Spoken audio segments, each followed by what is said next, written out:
연소의 개념. 연소란 무엇입니까? 라는 질문에 대부분의 사람들은 물질이 불타는 현상이라고 답변할 것입니다. 틀린 말은 아니지만 체계적으로 연소의 개념을 학습하는 입장에서는 조금 부족한 답변인 것 같습니다. 그렇다면 연소란 무엇일까요? 연소란 물질이 급격히 산화 반응을 하면서 열과 빛을 발산하는 현상이라고 정의할 수 있습니다. 여기서 산화 반응이란 탈물질이 산소를 얻는 것을 뜻합니다. 그렇다면 산화 반응의 예는 어떤 것들이 있을까요? 그림의 녹슨 못, 갈변한 사과, 불타는 장작은 모두 산화 반응의 결과물입니다. 못이 공기 중의 산소와 결합하여 녹슬고 사과는 갈색으로 변했으며 나무 장작은 불타면서 숯덩이가 되었습니다. 그런데 이들 중 못과 사과의 예는 연소라고 말하지 않습니다. 같은 산화 반응이 일어나고 있는데 왜 그럴까요? 연소는 급격히 산소를 얻으면서 빛과 열이 발생하는 경우만을 가리키기 때문입니다. 나무나 종이가 연소할 때는 물질들이 빠르게 산소와 반응합니다. 이 과정에서 열과 빛이 발생하게 되죠. 반면 못과 사과는 천천히 산화하여 연소에 해당하지 않는 것입니다. 물질이 연소하려면 세 가지 조건이 충족되어야 합니다. 캠핑에 가서 모닥불을 지피는 상황을 떠올려 볼까요? 나무 장작과 불씨만 있다면 어렵지 않게 장작을 태울 수 있습니다. 하지만 우리 눈에 보이지 않는 준비물이 하나 더 있습니다. 바로 공기 중의 산소인데요. 장작에 불이 잘 붙지 않을 때 부채질을 하는 것은 산소를 원활하게 공급하려는 행동입니다. 이처럼 연소를 위해서는 탈물질, 산소, 에너지가 있어야 하는데 이를 각각 가연물, 산소, 점화원이라고 합니다. 그럼 이제부터 연소의 3요소에 대해 더욱 구체적으로 학습해 볼까요? 가연물은 불에 잘 탈 수 있는 물질을 말합니다. 종이, 목재, 플라스틱, 휘발유, 경유 등이 대표적인 가연물이죠. 그렇다면 불에 잘 타는 물질의 조건은 무엇일까요? 첫째, 산소와 친해야 합니다. 앞서 살펴보셨듯이 연소란 가연물과 산소가 만나는 과정이기 때문에 산소와 쉽게 반응하는 성질이 있다면 불이 더 잘 붙을 것입니다. 또한 산소와 반응할 때 발생하는 열량이 많으면 더 좋은 가연물이 되겠죠. 둘째, 열 전도율이 작아야 합니다. 열 전도율이란 물체가 열을 전달하는 능력 정도를 말합니다. 예를 들어 열 전도율이 작은 물체는 주변으로 열을 잘 전달하지 않고 뜨거운 열기를 그대로 끌어안고 있을 것입니다. 한번 물체로 들어온 열이 바깥으로 잘 나가지 않고 머무른다면 금방 온도가 상승하기 때문에 좋은 가연물이 되겠죠. 반면 열 전도율 높은 물체는 주변으로 열을 잘 방출할 수 있습니다. 따라서 내부 온도가 빠르게 상승하기는 어렵습니다. 셋째, 같은 무게의 물질이라도 표면적이 넓은 것이 좋습니다. 연소란 가연물과 산소가 격렬히 산화 반응하는 것이므로 결국 산소가 제대로 공급되는 것이 핵심입니다. 다음 사례를 통해 가연물의 표면적에 따른 산소와의 접촉 면적을 생각해 보겠습니다. 여기 종이들이 있습니다. 한쪽은 동그랗게 둘둘 말아 놓았고 다른 쪽은 펼쳐 놓았습니다. 이 상태로 불을 붙인다면 여러분께서 과학적으로 따져보지 않아도 펼쳐놓은 쪽이 훨씬 더 빠르게 연소하는 것을 예상할 수 있습니다. 같은 물질이라도 펼쳐진 종이의 표면적이 더 넓었기 때문에 산소와 접촉 면적이 커서 빠르게 연소했다고 할 수 있습니다. 마지막으로 건조한 물질이 더 쉽게 연소합니다. 봄, 가을 등 건조한 계절에 산불이 많은 것이 대표적인 예인데 이유가 무엇일까요? 물질이 물을 많이 품고 있는 상태에서는 불꽃 등 에너지를 가해도 우선 수분을 증발시키는 데 힘쓰기 때문입니다. 예를 들어 물에 흠뻑 젖은 수건을 아무리 가열해도 처음에는 젖은 수건을 말리는 데 에너지가 쓰이고 수분이 증발한 후에야 타기 시작하는 것입니다. 어떤 물질이 활발하게 연소하려면 산소가 충분히 공급되어야 합니다. 공기 중에는 약 21%의 산소가 포함되어 있으며 연소가 진행되려면 산소 농도가 일정 수준 이상으로 꾸준히 유지되어야 합니다. 만약 공기 중 산소 농도가 15% 이하로 낮아지면 더 이상 연소가 진행되지 않습니다. 대부분의 산소는 공기를 통해 공급되지만 이외에도 산소를 얻을 수 있는 방법이 있습니다. 산화성 물질은 내부에 산소를 품고 있다가 열이나 충격을 받으면 산소를 발생시키는 물질입니다. 쉽게 말해 건드리면 산소를 뱉어내는 물질인 것이죠. 이렇게 산소를 품고 있는 고체를 산화성 고체, 액체를 산화성 액체라고 합니다. 만약 화재 장소 주변에 산화성 물질이 있다면 꺼져가던 불도 대량의 산소를 공급받아 다시 불타오를 것입니다. 따라서 관리자는 평소 산화성 물질의 존재를 파악하고 화재 시 재빠르게 제거하여 더 큰 피해를 막아야 합니다. 우리가 입고 있는 의복은 대부분 불에 탈 수 있다는 점에서 가연물에 해당하고 공기는 항상 곁에 있기에 산소도 공급되고 있습니다. 그런데도 평소 옷에 불이 붙지 않는 이유는 비유하자면 둘 사이의 만남을 주선하는 에너지가 없기 때문입니다. 가연물과 산소가 격렬하게 만나 타오를 수 있도록 만드는 에너지를 점화 에너지라고 합니다. 점화 에너지의 종류는 다양하며 가장 흔한 것으로는 화염이 있습니다. 라이터나 토치에서 나오는 화염은 가연물과 산소가 반응할 수 있는 장을 만들어줍니다. 또한 일상 어디에서나 사용하는 전기 에너지도 점화 에너지로 작용할 수 있습니다. 기기나 전선에 문제가 없는 경우 전기는 안전한 에너지원이지만 만약 문제가 생겨 전기 불꽃이 발생하면 단시간에 많은 에너지를 쏟아내면서 화재로 이어질 수 있습니다. 이외에도 지속적인 마찰, 강력한 충격 등 순간적으로 에너지가 집중되는 상황에서는 언제든 화재가 발생할 수 있습니다. 연소 관련 용어와 연소 형태. 연소의 3요소와 관련지어 개념을 확인했으니 이제부터는 관련 용어를 살펴보겠습니다. 인화점은 외부에 불꽃을 갖다 대었을 때 해당 물질이 불타는 최저 온도를 말합니다. 예를 들어 아세톤의 인화점이 영하 18도씨라면 아세톤은 영하 18도씨 이상의 온도에서는 주변 불꽃에 의해 불타오를 수 있다는 것입니다. 반대로 영하 30도씨 정도에서는 불붙지 않겠죠. 각각의 물질은 고유의 인화점이 있는데 인화점이 낮은 물질일수록 쉽게 불이 붙을 수 있기 때문에 관리에 주의를 기울여야 합니다. 인화점이 주변 불꽃에 의해 불이 붙는 최저 온도라면 연소점은 불꽃에 의해 발생한 하염이 불꽃 제거 후에도 꺼지지 않고 지속될 수 있는 온도입니다. 예를 들어 성냥 불꽃에 의해 불이 붙는 점을 인화점이라고 하면 연소점은 성냥을 제거한 후에도 그 불이 지속될 수 있을 때의 온도를 말하며 일반적으로 인화점보다 5에서 10도씨 높습니다. 발화점은 외부의 점화 에너지 없이 물질 내부에 열이 쌓여 불이 붙는 최저 온도를 말합니다. 인화점, 연소점과의 가장 큰 차이는 외부에서 공급되는 점화 에너지 없이 불이 붙는 온도를 말한다는 것입니다.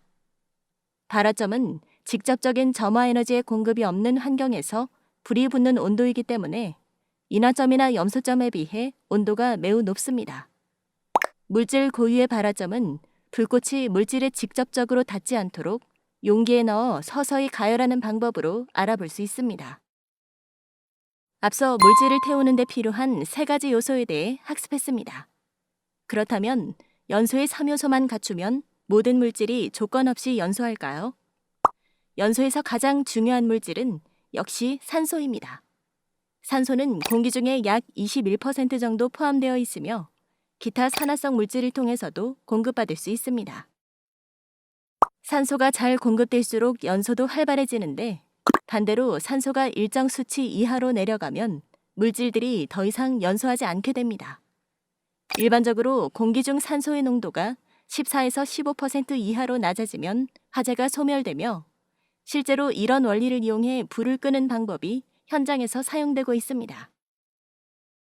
기체의 경우 공기와 적정한 비율로 섞여 있는 경우에만 연소가 가능합니다. 예를 들어 수소는 공기와 섞여 농도가 4.1에서 75%인 경우 연소합니다. 공기 중 수소의 농도가 4.1% 미만인 경우에는 산소에 비해 수소 기체가 너무 적어서 연소가 일어나기 어렵고 반대로 수소 농도가 75%를 넘어가면 수소 기체에 비해 산소가 너무 적어 연소하지 않습니다. 이처럼 각 가연성 기체마다 고유의 연소 범위가 있습니다. 가연성 기체의 농도가 높으면 높을수록 폭발적으로 연소가 일어날 줄 알았지만 사실은 산소와 적절하게 섞여 있을 때 더 위험하다는 것을 알 수 있습니다. 이처럼 연소의 3요소가 존재한다고 곧바로 연소로 이어지는 것이 아니라 가연물과 산소의 농도 등에 따른 영향을 받는다는 점을 알아보았습니다. 관리자는 본인이 다루는 가연성 기체의 연소 범위를 파악하고 평소 안전에 유의해야겠습니다. 가연성 물질은 어떤 상태이냐에 따라 각기 다른 모습으로 연소합니다. 고체일 때, 액체일 때, 그리고 기체일 때 연소하는 모습을 살펴보겠습니다. 여러 성분이 뭉쳐서 만들어진 고체를 가열하면 다시 2가지 이상의 물질로 분해되는데 이를 열분해라고 합니다. 이때 분해되어 나온 물질 중 불에 잘 타는 가연성 가스가 있다면 주변 불꽃에 의해 불타오르게 됩니다. 바로 이 과정이 고체의 분해 연소입니다. 예를 들어 목재나 종이 등을 태우면 타고 남은 물질과 가연성 가스의 분해물이 발생되며 이때 가연성 가스에 불이 붙으면서 연소가 지속됩니다. 만약 어떤 고체를 열분해했는데 분해되어 나온 물질 중에 가연성 가스가 없으면 고체의 표면에 산소가 직접 달라붙어 반응하면서 하염없이 연소하게 됩니다. 이를 표면 연소라고 합니다. 이미 타고 남은 숯이 표면 연소의 대표적인 예입니다. 가연성 액체에 불을 붙여보면 액체 자체가 연소하는 것처럼 보일 수 있습니다.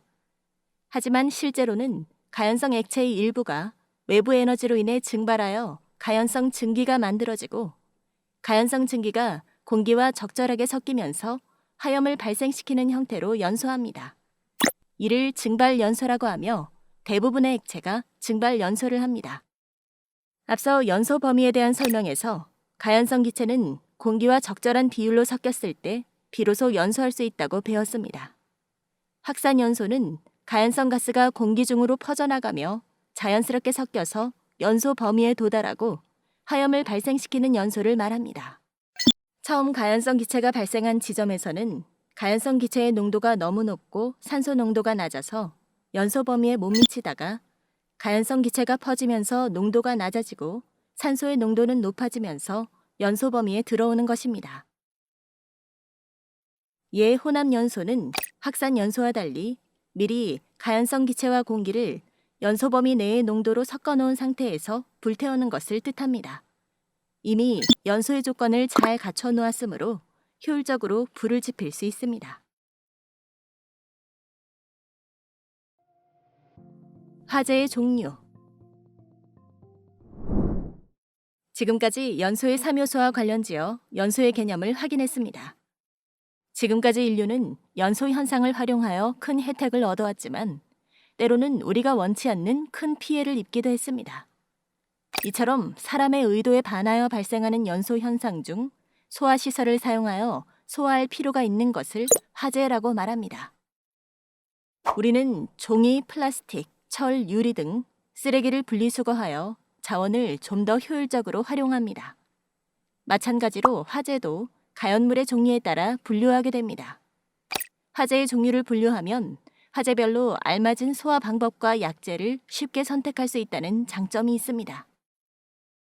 종이, 목재, 플라스틱, 고무, 섬유 등의 불이 나면 일반 화재, A급 화재로 분류합니다.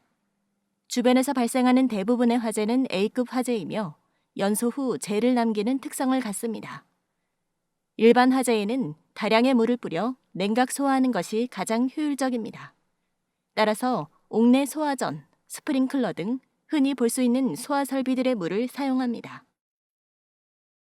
냉각 소화는 가연물의 열기를 빼앗아 불을 끄는 방식인데 자세한 내용은 마지막 단원인 소화의 원리에서 다루겠습니다. 평소 액체로 존재하는 유류에 불이 붙으면 유류 화재, B급 화재로 분류합니다. B급 화재 발생 빈도는 A급 화재보다 적지만 쉽게 불이 붙고 연소 시 더 많은 열이 발생하기 때문에 매우 위험합니다. 유류 화재는 앞서 학습한 액체의 연소 형태를 떠올리시면 이해가 쉽습니다. 가연성 액체는 불이 붙으면 표면이 증발하면서 가연성 증기가 생성되어 연소하는데 유류 화재가 여기에 해당합니다. 즉, 유류 화재가 발생하면 표면에 불이 붙는다는 것을 알 수 있습니다. 따라서 액체의 표면을 넓히지 않는 것이 중요한데 물을 사용하면 유류가 펼쳐지면서 표면이 넓어질 수 있습니다. 그래서 아예 유리의 표면이 산소와 만나지 못하게 덮어버리는 질식 소화 방법을 활용합니다. 가연물과 산소가 만나지 못하도록 덮는 물질로는 거품, 이산화탄소 가스 등이 있습니다. C급 화재는 전기 화재로 전기가 통하고 있는 전기기기 등에 화재가 발생한 것을 말하며 이 경우 전기의 특성 때문에 소화 약재 선택에 제약이 있습니다. 물은 전기가 잘 흐르게 해주는 성질을 가지고 있기 때문에 전기 화재 시 물을 약재로 사용하면 위험할 수 있습니다. 또한 예민한 전기기기의 손상을 최소화하고자 한다면 가루나 액체 등이 묻지 않는 것이 좋겠습니다. 따라서 이산화탄소, 할로겐 화합물 등 이물질이 남지 않는 가스계 소화 약재를 사용하여 질식 소화하는 경우가 많습니다. 우리나라에서는 따로 분류하고 있지 않지만 미국 등 국제적으로는 금속 화재를 별도로 분류하여 관리하고 있습니다. 금속이라는 단어를 들으시면 고철, 불에 타지 않는 쇳덩이가 떠오르실 것입니다. 하지만 오히려 다른 화재보다 더 큰 열을 발생시키면서 연소하는 금속들도 있습니다. 알루미늄, 마그네슘, 나트륨, 칼륨, 리튬 등이 대표적인 가연성 금속들이며 덩어리 형태보다는 가루 형태일 때 가연성이 현저히 증가합니다. 이러한 금속들은 물과 반응하면 폭발성이 강한 수소를 발생시키는 경우가 많아 물을 사용하여 소화하기 어렵습니다. 일반적으로 화재 시 물을 사용하여 소화하기 때문에 이러한 가연성 금속에 대한 지식이 없다면 오히려 화재를 키워 참사로 이어질 수도 있습니다. K급 화재는 주방에서 발생하는 화재를 말합니다. 대체 주방에 무슨 특별한 가연물이 있어 별도의 화재 단위를 정한 것일까요? 보통 식재료로 인식되는 식용유는 사실 불이 붙으면 소화하기 상당히 까다롭습니다. 식용유 화재를 진압하려면 온도를 낮춰주는 냉각작용과 산소를 차단하는 질식작용이 동시에 이뤄져야 합니다. 따라서 일반적으로 사용하는 물이나 분말 소화기 약재만으로는 효과적으로 불을 끄기 어렵습니다.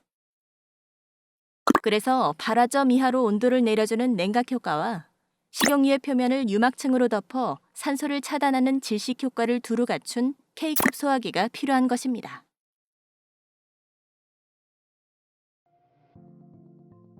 화재별 특징. 화재가 확산되려면 뜨거운 열이 이곳저곳으로 퍼져야 합니다. 열의 이동에는 일관된 규칙이 있는데 온도가 높은 곳에서 낮은 곳으로 이동한다는 것입니다. 그러면 지금부터 열이 이동하는 세 가지 방법에 대해 학습해 보겠습니다. 전도는 온도가 다른 두 물체가 접촉해 있을 때 높은 온도의 물체에서 낮은 온도의 물체로 또는 한 물체 내 뜨거운 부분에서 차가운 부분으로 열이 전달되는 현상을 말합니다.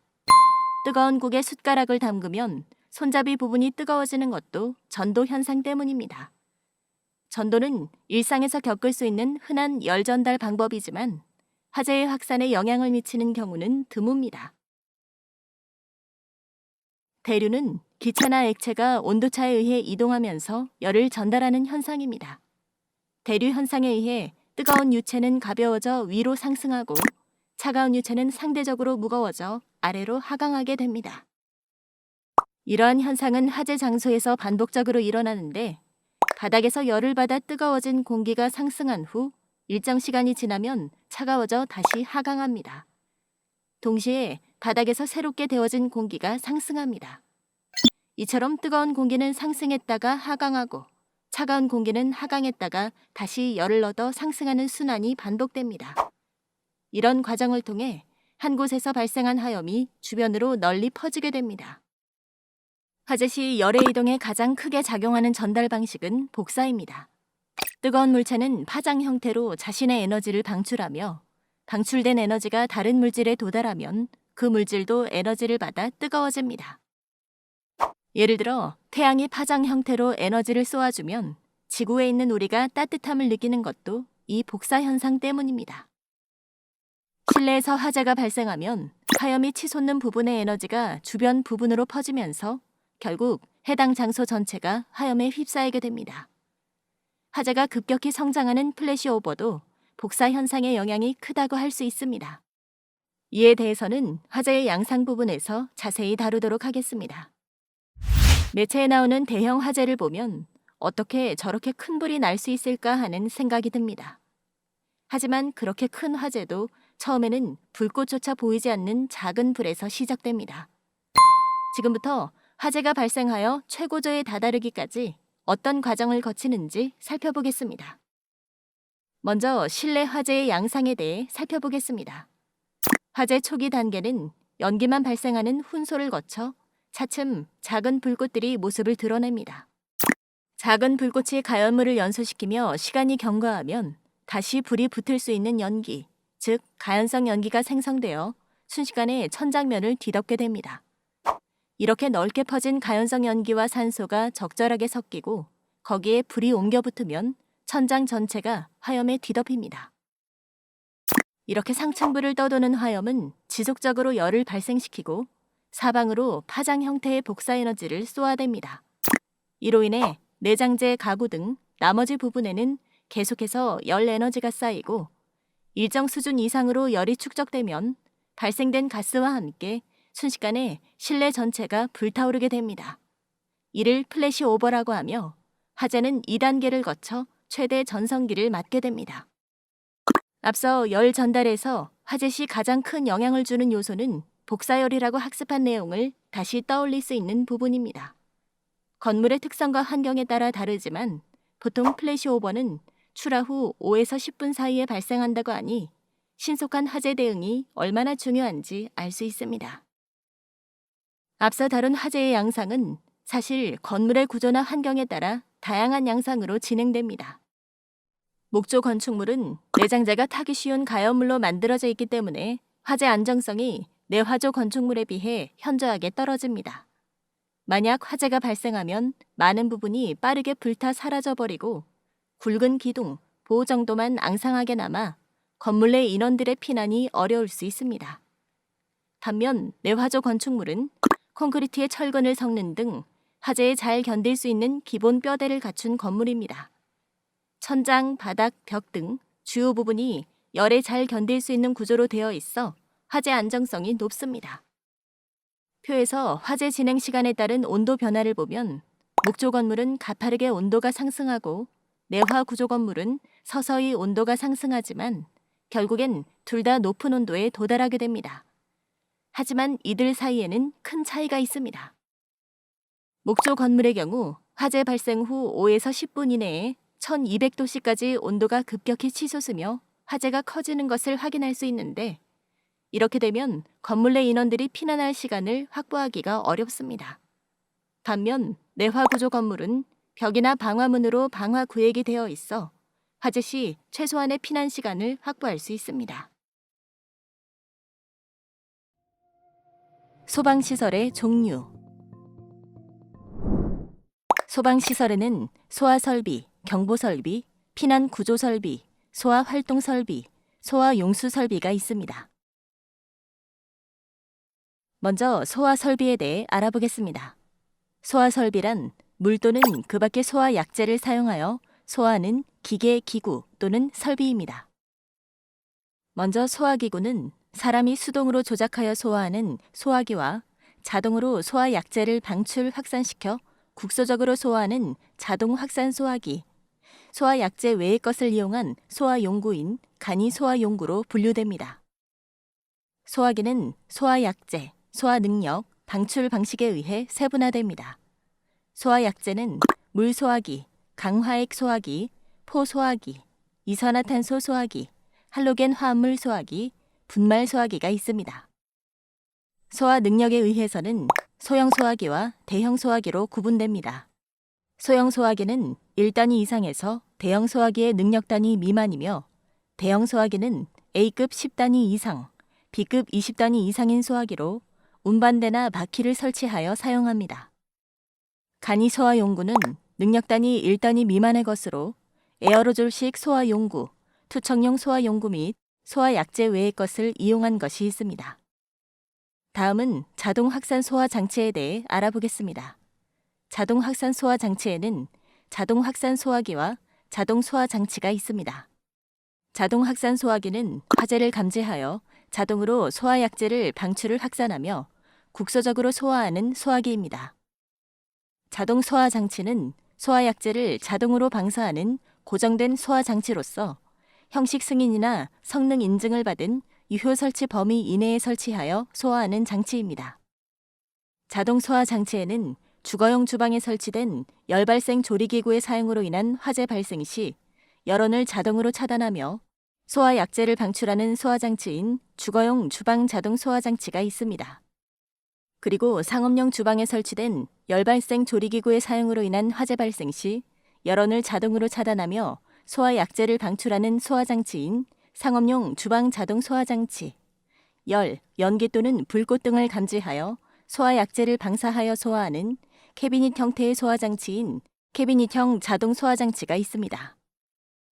또한 열, 연기 또는 불꽃 등을 감지하여 가스계 소화 약제를 방사하여 소화하는 소화 장치인 가스 자동 소화 장치, 분말의 소화 약제를 방사하여 소화하는 소화 장치인 분말 자동 소화 장치, 그리고 에어로졸의 소화 약제를 방사하여 소화하는 소화 장치를 고체 에어로졸 자동 소화 장치가 있습니다.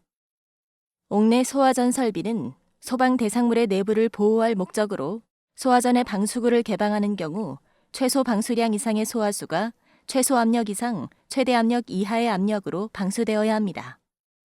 스프링클러 설비는 자동식 소화 설비로서 화재 시 천장, 벽 등에 설치되어 있는 스프링클러 헤드로 자동으로 물이 방수되어 화재를 진압하는 설비입니다.